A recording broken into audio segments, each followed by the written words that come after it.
Hello, everyone, and welcome to this episode of Recovery Stories. My name is Patrick Custer, and I'm your host. We are so glad that you're here and hope you stick around after this brief message for a wonderful, impactful story of hope and recovery.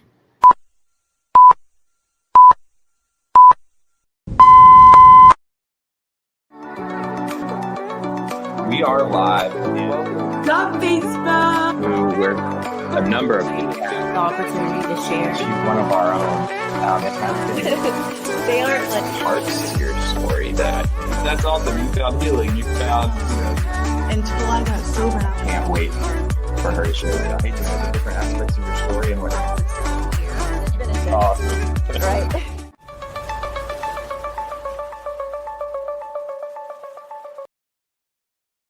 All right, welcome back, everybody. I'm so excited to get down to it today. We are sitting down and talking with somebody who has a reputation that precedes him in such a tremendously wonderful way. When I talk about the term world changer, I mean it to the fullest extent when I talk about him, because from the circles he hangs out with to the trail of impact that he has left in his work, it is huge. So I have never gotten to actually hear the full story of his. And so I am thrilled today to both hear it and share it with you all. Dr. Monty Burks, welcome to Recovery Stories, and thank you for being here. Hey, thank you, Patrick, for letting me come on today, man. This is awesome. This is actually the coolest web platform that I've ever been on. Very cool. Well, again, I've been really excited all week to sit down and do this with you. So with that, I'm going to turn it over and let's hear about you. Where absolutely, absolutely. Well, first, I'm thankful to be here to talk to the audience that's listening. Your audience, the people that chime in here. I'm a firm believer in multiple paths, multiple access points, multiple voices. We have to reach out to people from different angles and different perspectives, because, recovery is beautiful, but a lot of people don't realize that they can get there. They're still, stuck in bondage due to all kinds of situations. I mean, literally, I just had a conversation this morning about people being in bondage in the comment sections of social media posts. They're literally trapped arguing with people that they don't know. Man. And so you think about it from a broader perspective. Look at the recovery walk, man. So many people they allow other things to define their freedom. Mm-hmm. And then the next thing you know, they're becoming something that somebody else has labeled them. So they're the fish that can't climb a tree. A fish is never going to be able to climb a tree, but it swims beautifully in the ocean. And so that's kind of, my life has been built on connecting with people that are different. And I'll go into that, man, but I'm honored, privileged. I know now that you and I together, we're going to be able to reach different crowds of people, but with the same message that we do recover. And when I say recover, it isn't just substance use disorder that we recover from or other issues. There's all kinds of stuff that people are in recovery from. I meet people that have had addictions to different kind of soft drinks, addictive behaviors that have caused issues in their families, addictive personalities that have helped them and led them down a trail of codependency and other things that have set them off. And I've watched that from a professional occupation, or as well as from a man that lived in the community that actually struggled to get to where I'm at. So I'll go back and kind of hit on that. I'll tell you where I'm from and just kind of go into it. 405 years ago, I just told my age. I was born two score is 20, right? 205 years ago. 205 years ago. 45. I was born in Winchester, Tennessee, man. Franklin County, super rural area, real small community. Everybody knew everybody. I had the unique honor and privilege to grow up as a biracial male in an area where there were no other biracial people. There were very few interracial couples. So here I was. I have a very strong father. He's military. My father was a white male. My mother was African-American, is African-American.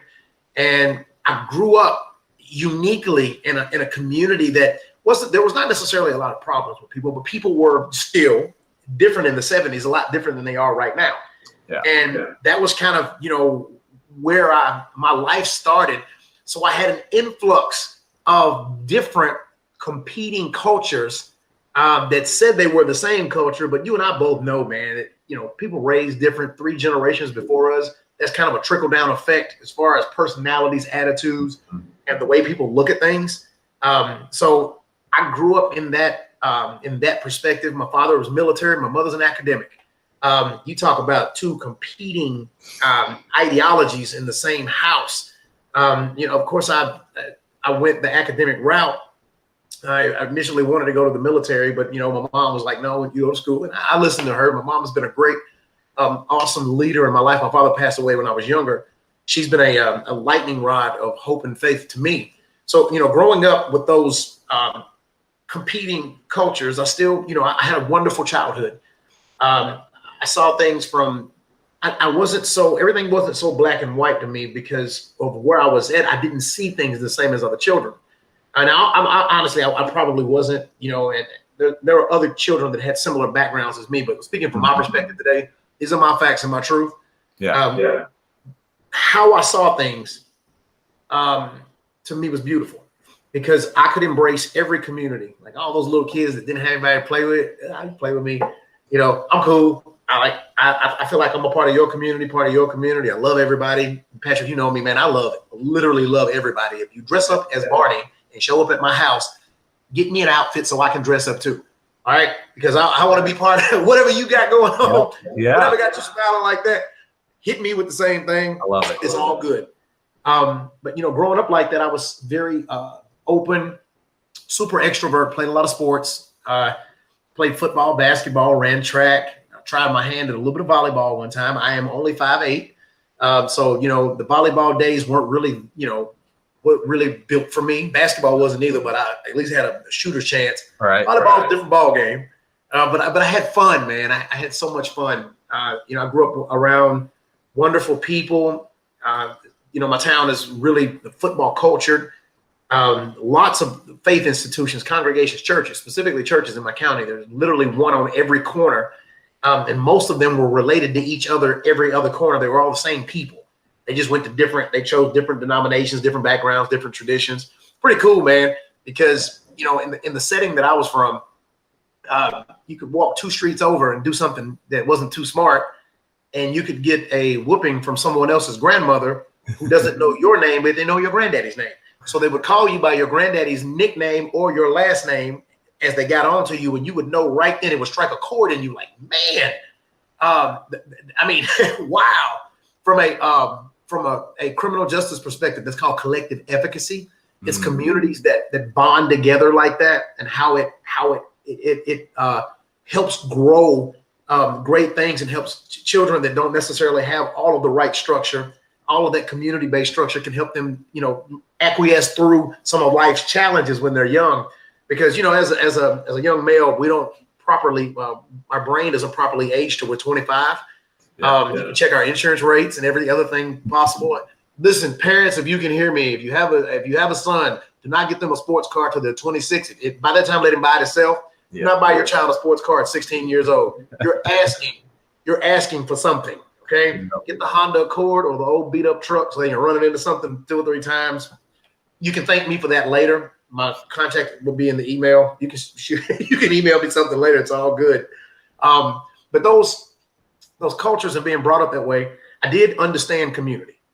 I did understand the significance of community, the need for community, specifically the faith community.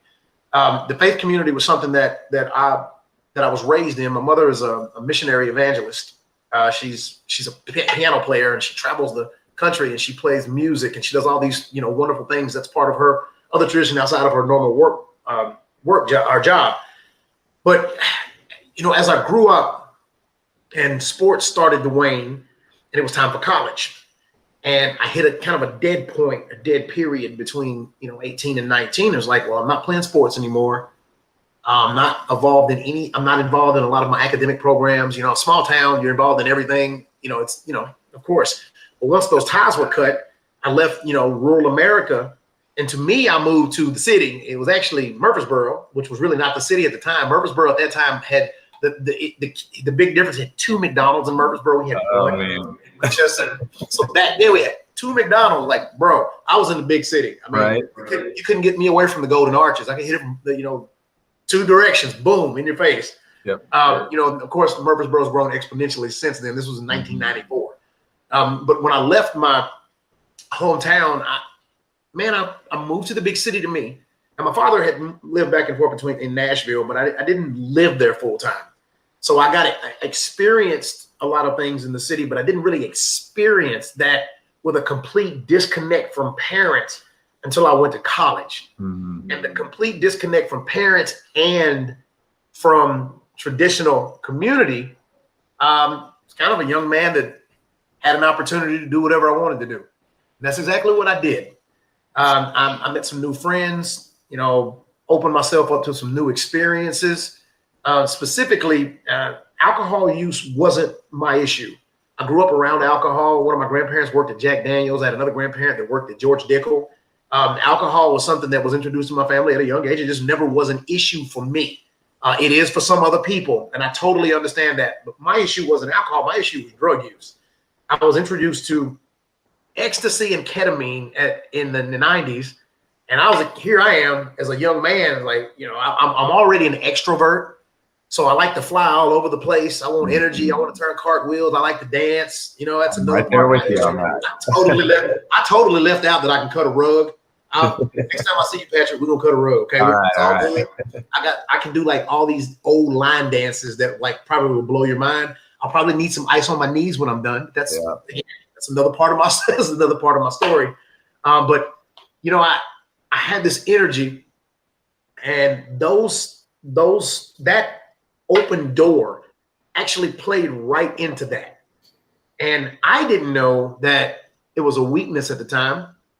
You know, a lot of, you know, being an athlete and an extrovert is actually a gift when you're young, because you're willing to go, you know, drive forward, you know, to the end, all 4 quarters or 3 periods or whatever you play. I thought that, you know, the extrovertism, the bravery, the pride, you know, all of that was something, you know, was great. But in addiction, mixed with a life-altering, mind-altering substance, it can be a toxic blend of things that can destroy you or open the door for death and destruction. And man, it was, I managed to be a full-blown functioning drug user for about 2.5 to 3 years. I managed to stay in school. My grades were up and down, you know, I ebbed and flowed, managed to go to class, but the majority of the reason that I didn't fall even during my drug use was because of my mother. With my father, the mask that I wore was pride and strength and power, because I was raised to think that a man was not supposed to be weak. So when I suffered and I needed to cry and I needed to talk, I couldn't call my dad and say, man, you know, bro, I'm hurting right now.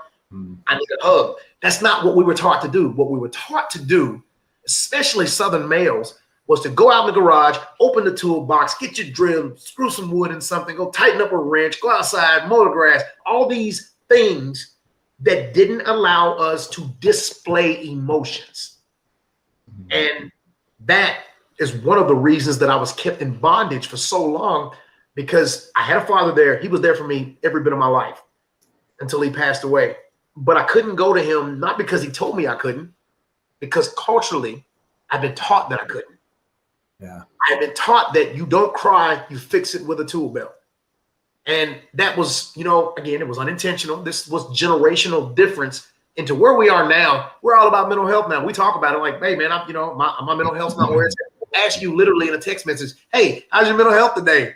Well, since you asked, let's have a conversation. But imagine doing that 21 years ago, 5 years ago. Yeah. People would literally ask you, are you crazy? Something wrong with you. You know, that's the only time is if you were.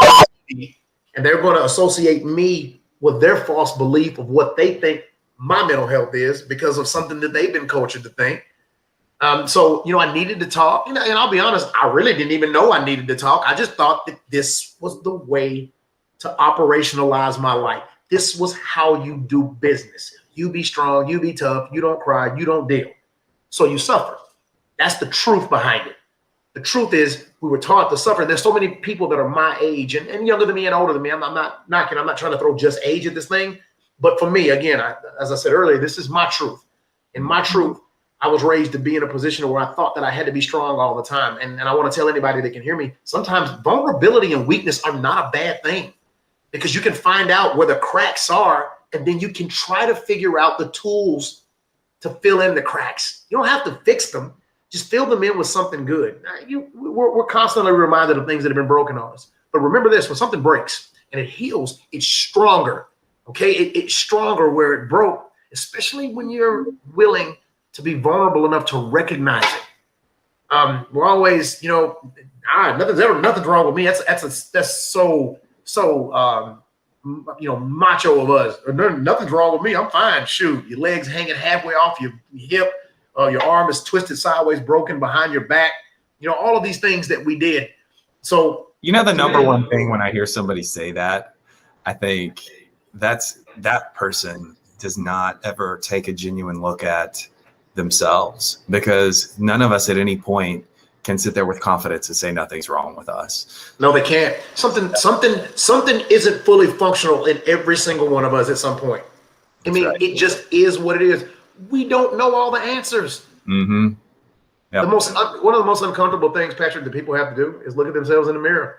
And it's an uncomfortable situation, especially when you're objective and you have objective honesty flowing through your bloodstream. Mm-hmm. So I have to look at myself sometimes. I'm 45 years old. I'm a former, I used to compete in MMA. I was an MMA fighter. I still train in jiu-jitsu. I travel. I still, till just recently, I competed until I had some health issues, and I no longer compete, but I train guys. I still have to tell myself all the time, because every once in a while I get up and I'm like, man, I might take another tournament.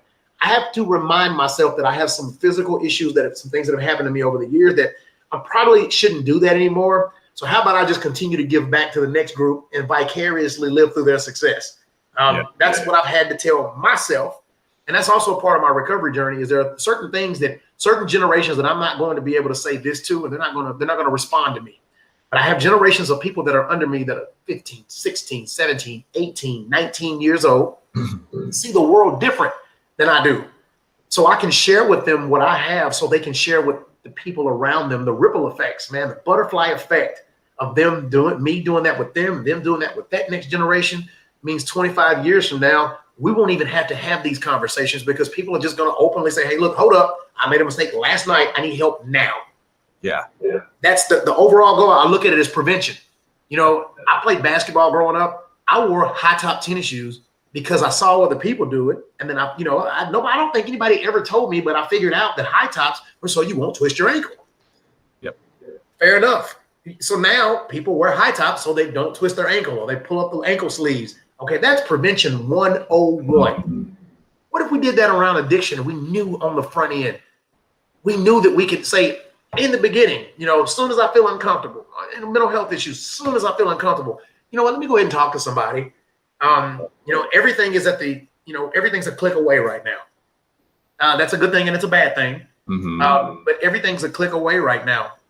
So, part of my struggles were, one, everything wasn't a click away, because I did need somebody to talk to, man. I did. And I could be emotionally vulnerable to an extent with my mother. And it wasn't that she pushed me away, but even though she would have openly embraced me the whole time, I still had in the back of my mind that I could not be weak for her. And be strong for my dad, couldn't be weak in front of my mother, because my mom needed me to be this strong man, because that's what I was told that I had to be. I had to carry 4 rocks in a tree at all times. And I had to carry this is so man thing, Patrick. Every grocery bag in your car, you stick it on all arms, and going at how you drop it all. And that's just like so indicative of like us, culturally, like I can do this. Or I can take that 1 second and get 4 bags, open the door, close it, not drop anything, go back and get the other 4 bags. Oh my gosh, I didn't drop my eggs and my bread's not smushed. I just made a grown-up decision to do it, and it took me an extra 30 seconds. But that's kind of the mentality that we have. It was like right there on full display for me when I was young. And I journaled a lot of this, which is why I'm able to go back and articulate and express it. I went back and journaled some then, and then I went back years later and, wrote in the margins, especially as I've evolved intellectually. I can go back and process the information and like, wow, this is what was going on with me. Oh my, wow. Now I'm so open to listen to other people's struggles because of my work. You know, one, that's opened the door for me, and two is I was raised to be a good human being. Period. That's it.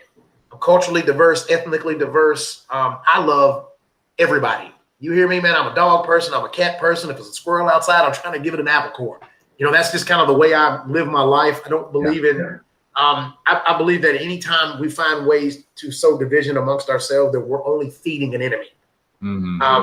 Some enemy, whatever that enemy is. The enemy could be something internal, or it could be somebody else pushing the strings. But the more divisions of discord we sow amongst ourselves, the weaker we get as people. So, you know, it's just me thinking, you know, it's just I'm very humble, man, you know, in my recovery. But they, I finally had a breaking point. I had my road to Damascus. I'll go biblical over there. I had my road to Damascus. And let me tell you when the road hit me. My father died when I was 21 years old. And two things happened at that point. One is I didn't have his leadership anymore. And that kind of pushed me over the edge just a little farther. Because even though I didn't listen to him fully, I still knew he was there as a safeguard. So I wouldn't do too much. You know, I wouldn't go too far because I still thought in my mind he can see me. Right. But when he passed, little stress, you know, a lot of stress. Me and my father were really close. And, you know, up until his dying day, we shared a lot of information, a lot of great nuggets. It was really cool. You know, he just was really a good human being. And when he left, it was like that somebody dug a hole in me, and I had to fill the void. So less than a year after my father passed away, I'd gotten suspended from school because of grades. They don't do that anymore. They don't suspend you anymore. They actually find retention coaches and try to keep you in school, because we figured out now that sometimes the reason people don't come to school is much bigger than them not just coming to class. There's actually something going on with them. I respect higher ed, academia for that. Post-secondary education, that y'all are awesome for even, you know, taking that opportunity to look to find out why Jimmy or Johnny or Susie or Sally or somebody didn't come back. So they suspended me. And instead of telling my mom that I didn't have, that I wasn't in school anymore, and that I wasn't living in the dorm, I decided to couch surf, kind of just roll around and figure out what would happen. Yep. So it was fun for about 30 minutes. You know, I managed to do it a little while, but those disconnections, man, I lost it all. I lost my job. I'd had a son in a couple of year range during my active addiction, and I'd lost connection with his mother. You know, and you know, I tried, but she saw me spiraling out of control. She tried to help me as well. And finally, one day, I was like, "Mom, could you meet me so we can talk?" And I talked to my mom and started to break down like what all I had been doing. And she knew that I'd been doing something, but again, we as people wear masks, and we know who to wear them in front of. You know, it's just part of it. You never want your parents, somebody close to you that you love, to know that you're weak. That's actually the people you need to be vulnerable to let them know what's going on. If they again, I know that's not the same for everybody. I'm very careful with absolutes. I'm speaking about myself. But when I say need, it was a person that I needed to be vulnerable to. And, you know, she was ready. She was ready to embrace me. But something else happened in the process of me breaking down all of my weaknesses and my ailments to her. Is I went to and I've told this story, man, and I'll go a little in depth here and kind of like break it down to you. I've told it on a lot of platforms because I take pride in the truth behind it. I was at a restaurant in Middle Tennessee about to eat lunch, and I was a walking mess, man. Brother, when I tell you I was a walking mess, man, I just, you know, went in and I was going to grab some lunch off of a salad bar. You know, back in the days when that was a cool thing. You know, right. We don't have that anymore. COVID. Yeah. You know, COVID. Yeah, we don't have. It's our coming back bar. though. It's coming back though, Monty. The food bars are coming back. And I need it. Ruby Tuesday, don't leave. You know, Shoney's left me. Ruby Tuesday's come back. I need that. I need to see it. I want to fix it myself. Yeah. But that's what I was doing, man. I was actually fixing a salad, and a lady walked up to me and tugged my shoulder and said, "Come here for a minute." I thought it was random, but it wasn't random. I just didn't realize that I knew who she was. And I was like, I'm a very respectful of women. So when she came and grabbed me, I just told her, "Yes, ma'am." she was a tad bit older than I was. Like, yes, ma'am. How can I help you? I thought I'd done something, and maybe I had to cut in front of her. My mind was just wondering. She said, whatever's going on, it's going to be okay. Do you want to, hang out with me for a minute? And here's my knee-jerk reaction as a Southern man. Here's my quick, nothing wrong with me. Chest went up. The whole peacock feathers popped out on her right then, man. I turned into a full-fledged peacock on her. And, nothing wrong with me. And she said, yes, it is. She said, why don't you hang out with me for a minute? So I told her no. And I told her no. And she continued to tell me yes. And I went and sat down with her, man. And she invited me to my first 12-step meeting. Wow. Right there on the spot. Dude, you wouldn't believe it, man. I was like, she knows. She knows. There's some reasoning behind why she knew. So she invited me to a 12-step, and I told her I'd go another day. Now, you and I both know that if you put it off, it's going to keep getting put off. Yep. So she told me I was going to get in the car with her, and I told her no, I wasn't. And she told me yes, I was, and I told her no, I wasn't. And as I started to walk out into the front of her car, she put me in the front seat of her car with a styrofoam box. I had my food, put it in the box, and just ate and drove. And, man, I cried the whole way. I was like, man, all right. I was like, God has put this lady in my life. What's happening next? Well, she proceeded to tell me in the car. She didn't even tell. She thought I knew who she was, and I didn't. Her and my mother grew up together and sang in the choir together as children. Wow. She'd known my mother for years. I just didn't realize how much or how close. I had no idea. She recognized. This was before Facebook, any of that. She recognized me. She took me to a church. And introduced me to some people. And it was my first time seeing a group. I'd never seen anything like that in my life. I was terrified. So again, I had another knee-jerk reaction. As soon as I saw those people, my mind told me I wasn't those people. Of course. First thing I did, man, I was like, I don't need this, man. Peacock feathers, peacock. Stuck my chest out. So I sat down. And it was the first time I'd ever seen people humanize addiction, because they were talking about themselves, not other people. Mm-hmm. One of the things that has hurt us in communities is somebody else always trying to tell my damn story. Ooh. Somebody else always trying to tell my story from their perspective, from their fears, from whatever's happened to them. They want to attribute that to me and explain who I am, and not give me the chance to tell them who I am. Mm.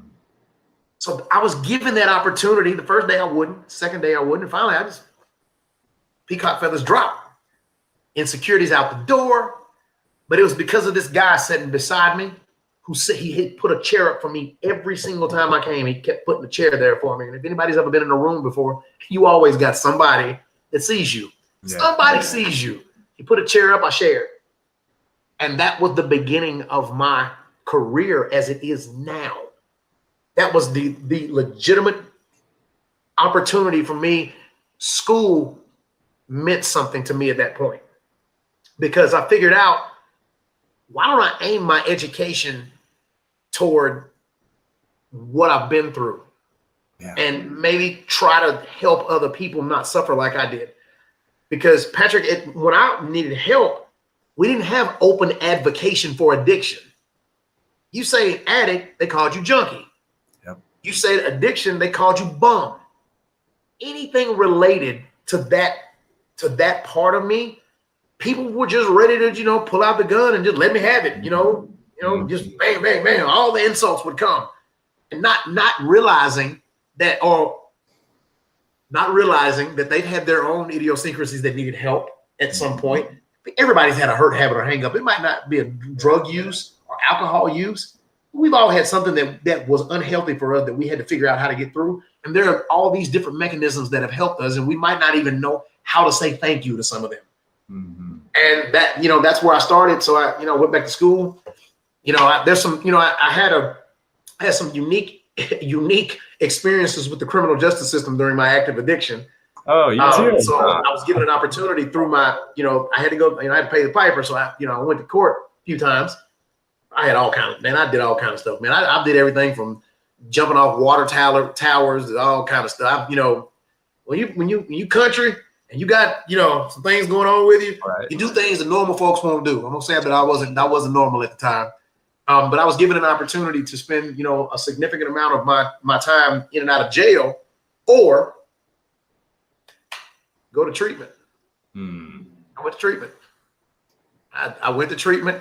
I had already started the getting clean process, but I did need a Control-Alt-Delete. I needed some cognitive readjustment. You know, we didn't really study the prefrontal cortex and how, you know, long-term drug use affects the brain. But at the time, I'm gonna tell you who figured it out before. You know, we have the brain science behind addiction. We present on it all over the place, man. Let me tell you who figured it out a long time ago. Those guys from the big book from AA. Yep. They said you need 90 meetings in 90 days. It takes 90 to 100 days for your brain to hit that Control-Alt-Delete for the process to reset.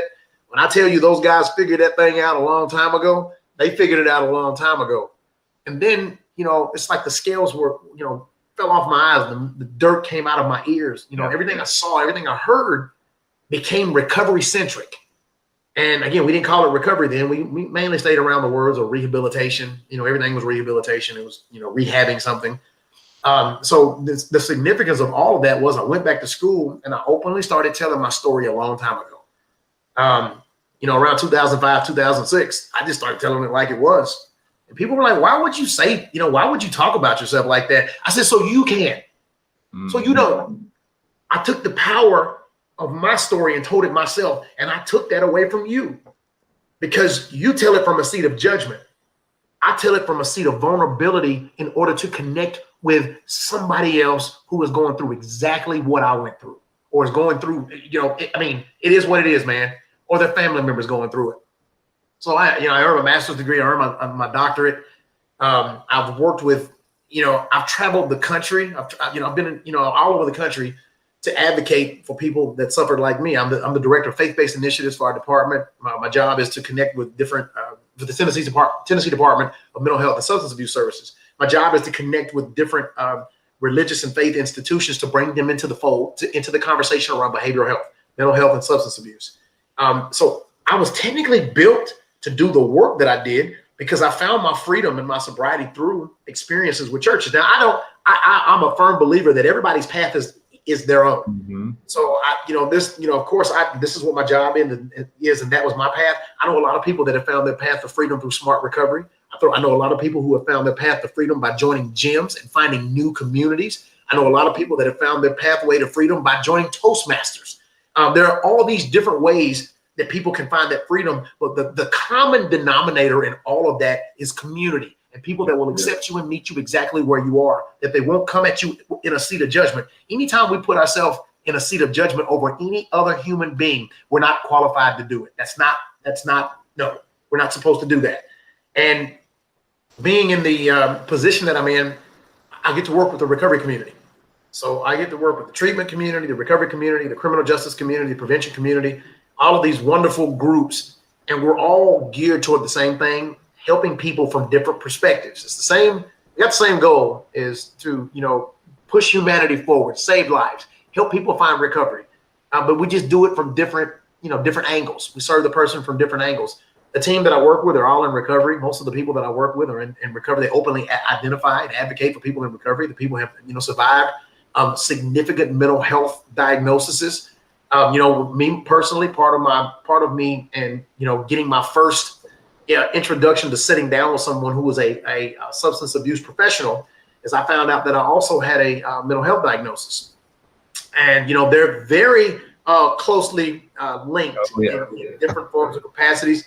I'm not going to talk about a causation, who caused what, but I went through a significant period of depression, and a lot, moving between communities and then trying to separate myself from one community to better myself actually spiraled me down, because I felt like a wilting flower. I felt like what I had made my sunlight and my natural environment had been taken away from me. So at one point, I felt like I was suffering, I wilted, and I didn't feel like I was suffering. I was suffering mentally until I was given some tools to help rebuild the foundation, from the ground up, man, brick by brick, piece by piece, to build the foundation up. And all of that, again, has been, all of those tools that were given to me in the process of building my toolkit, my recovery, my resiliency toolkit, have been things that I've used to this day. So my whole team that I work with are people that all people that openly identify as people that are in recovery.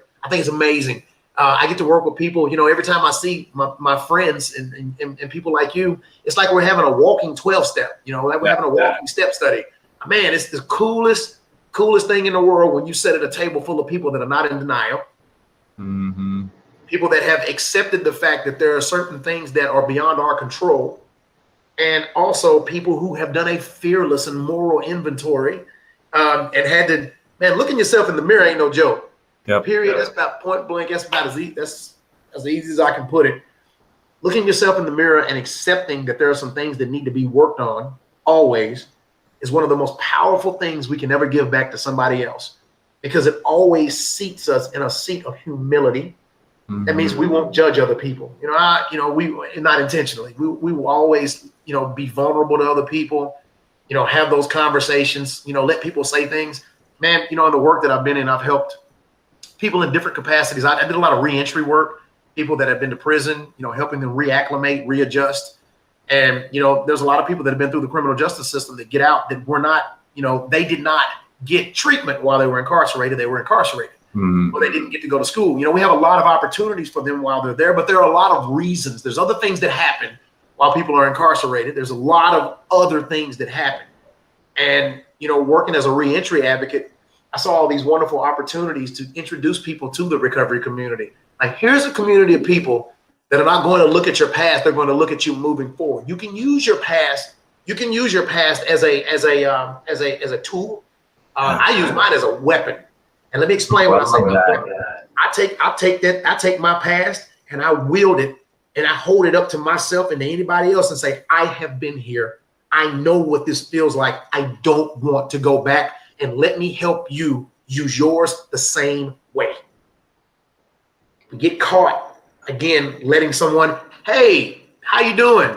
I remember when you used to. I bet you do remember when I used to. Thank you. You're trapped in bondage in my past. I'm not. Keep moving. I'm not going to allow anyone to drag me, put an anchor on my neck and throw me over the side. Not going to do it. Not going to do it because I know my past. That's why I said I yielded like a weapon. Hey, here it is. I've been through this. I will be as vulnerable as I can. At the same time, I know my past is not comfortable to other people, but it's still my truth, not theirs. Yep. I tell my own story.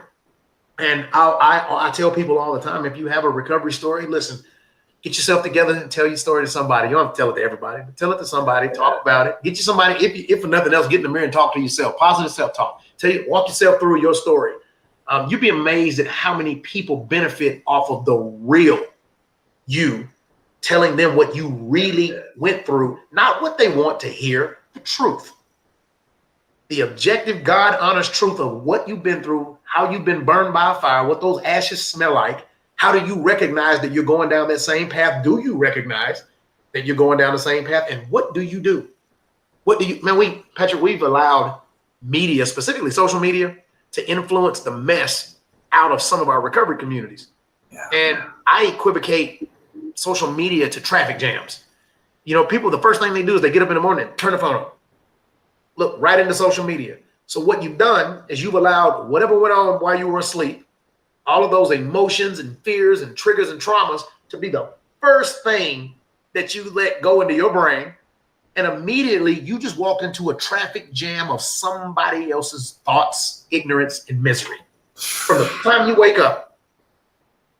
So you get out of the bed, you're already mad. You're already upset. You're already mad. It's 6:03, toes on the ground. You already, I can't believe that they stopped selling tangerines for $4.99. I'm sick of this. I'm sick of it. By 9 o'clock, you're at work and you're mad at everybody at work who had nothing to do with the tangerine cost at Kroger's on East End. But it's all because of what you opened yourself up to early. Part of our walk, in my opinion, should always be to start the day off right. Mm-hmm. Put yourself into perspective from the moment your eyes open until the moment your eyes close, because we've been given that second chance, that second breath, that that Control Alt Delete that didn't shut us completely down. It gave us a complete restart. So you can do that every day. I know some people have different things that have happened to them that are much more weighted than the things that have happened to me. And I do absolutely respect you. I respect what you've been through. Let me give you a perspective shift, though. If you can breathe, you're alive. You can have a thought, you can have this conversation, you're alive. You might not be necessarily where you want to be, but at some point we can start working on a process of getting you there. You know, sometimes it's just a perspective shift. I celebrated March 3rd. I celebrated 21 years, man. That was my 21-year birthday.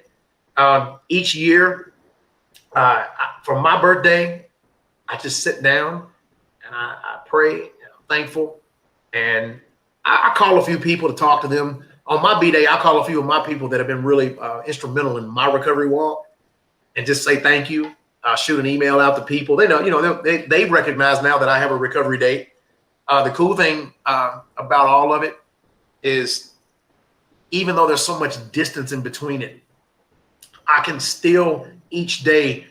I feel like it was just yesterday. That's one. I feel like it was just yesterday that I went through all of it. The reason is because, again, I remind myself of the pain for a purpose, not to drag me down, but to make sure that I can recognize when other people are going through that same garbage, and I can reach out to them with hope. Hope. I have an acronym for hope. It's healing, order, purpose, and excitement. That's my acronym. That's what hope means to me. Healing, the healing process that it takes to get you to where you are. Order. I took 12 steps, 12 different ways, 12 different times till I got it right. That's the order. P, purpose. The pain can be directed for a purpose. Look at the position you're in, find peace, and then you can find your purpose. And E is for excitement.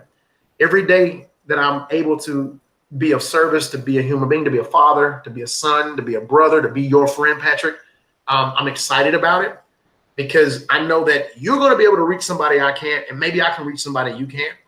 But the two of us together may be able to reach the same person, just speaking two different languages. And you think about that, man. Think about recovery language versus medical doctor versus probation officer. We probably have the same goals for the one person. At some point, survival in some different capacity. We all three speak different languages. But getting that person to realize, or to get them to help them to be able to translate what each of one of them are saying, that's the coolest thing in the world. And that's what recovery people do. We help people translate so they can translate themselves. We're like the Google translator. It is what it is, man. Yeah. So that's where I am. That's who I am. I'm a firm believer, and we don't meet there's divine timing and divine intervention when we all meet. So we're supposed to do something. We serve some purpose together. Hopefully this podcast, when people listen, maybe I can connect with somebody. Maybe some of your listeners will reconnect with you. I'm always open to talk to anybody. I teach a jiu-jitsu class once a week. I got a lot of people that are like me and you that come in. We roll around and hang out with each other, and it's super physical. I'm not asking everybody to do it. I'm just simply telling you that there's different modalities that can be introduced into your recovery walk. It will be great to add to whatever perspective you have. Patrick, I'll turn it back over to you, man. Thank you for letting me share today. Absolutely, man. I'm not surprised that your story has been super inspiring. I feel so fired up after hearing you talk. And one of my thoughts that kept resounding in my head as I was listening to you is you mentioned one of my favorite, one of my buzzwords for this year, vulnerability, and being so essential to growth and change, and getting healthy, especially when it comes to recovering people. But also, that I think it's so essential that those of us who have that call on our life to not be anonymous. I think there's a place in that, that I totally honor and respect that there are some people that need to be anonymous with their recovery, to a certain extent, indefinitely. And that is good for them. But there are those of us who have that call on our life to live our recovery and our story out loud, so that the brother and sister of ours that's suffering doesn't have to suffer in silence. And man, you hit it right on the head, man. Somebody needs to know who made it. mm-hmm. We need to know who survived. I do respect. I know some people, occupational wise, they can't put their information out there. If I think that if I had more people that were openly advocating earlier, Mm-hmm. taking me so long to go to get some help, because I wouldn't have felt shame and guilt, especially being by yourself attached. So I thank you for saying that. Vulnerability is a thing, man. It's a big thing. Absolutely. Well, and it's shoot, it's all not everybody. You talked about embracing telling your story. For me, it's not about necessarily everybody getting on and telling your story on a platform like this, or getting up and becoming a circuit speaker in 12-step rooms. I'll share from my life, for example. My dad's bloodline, that lineage, alcoholism is like almost a guaranteed. And I was warned with everything that my family could have warned me with, and cautioned and drilled into me that I needed to stay away from alcohol and drugs, right? But I didn't. And so I bring this up to say that, like, my family, sure, yeah, they said all the things that they could have said to prepare me, but you know what it's like growing up. You don't necessarily want to hear it from those people. But if I had, kind of to the note you were just talking about, if I had more influences in my life that were my age or doing the same thing, in my same realm, sharing their story, opening up, living that out loud, living your recovery story out loud can do just as much as getting up and sharing like you are today. We can do that in our lives just by how we live and how we share vulnerably to the person that we come across in our daily walk. So, anyway, I just think it's cool. We get to find all those various forms of connection, which is the ultimate place. Like you were saying, connection, is that ultimate place of healing that we're seeking on the other end of addiction and struggles and what have you. So, man, yes, connection, man, connection to community. So, yeah. And thank you for even sharing that. The biopsychosocial, spiritual, all these different things that can attribute to us, going down a bad path. Let's just retarget and re-aim them and make them help us help other people. All those same things that were looked at as bad or could be negative. Let's see the good out of them. Yeah. I'm a little country, man, so I say y'all and stuff like that a lot during my presentations. I'm about Southern as you can get, man. I love it. I like sweet tea and cornbread. I try to stay away from sweet tea as much. But I'm thankful. I hear a little Southern twang coming out of you. So whether you're from the South or not, it's still kind of, I can hear it nailing out just a little bit while you talk. I'm from the South, and it's funny. It comes out more when I'm around other Southern people, and then it goes away when I'm around. So I guess let it ride. Yeah, absolutely. Well, Monty, okay, I always like to close out with this question. For our guests, what last closing thought would you like to give that person that's listening, that's struggling similarly to how you described? What would be that last piece of encouragement that you'd like to leave with them? We do recover. It's a process. It has to start somewhere. That first somewhere has to start with you. I want to respect where you are. If you're struggling, I respect where you are because I've been there. Maybe a little different. There's pieces that are going to, of course, they're a little bit different, but I've been in a situation to where I felt helpless. But know that there's help. You have people. If you can hear this, you have two voices on this podcast right now of people that you can reach out to. And if I can't do it, I know somebody that knows somebody that knows somebody. And Patrick's the same way. Yeah. But we do recover. We are both products of something that happened to help us overcome hurts, habits, hangups, and struggles. So we do recover.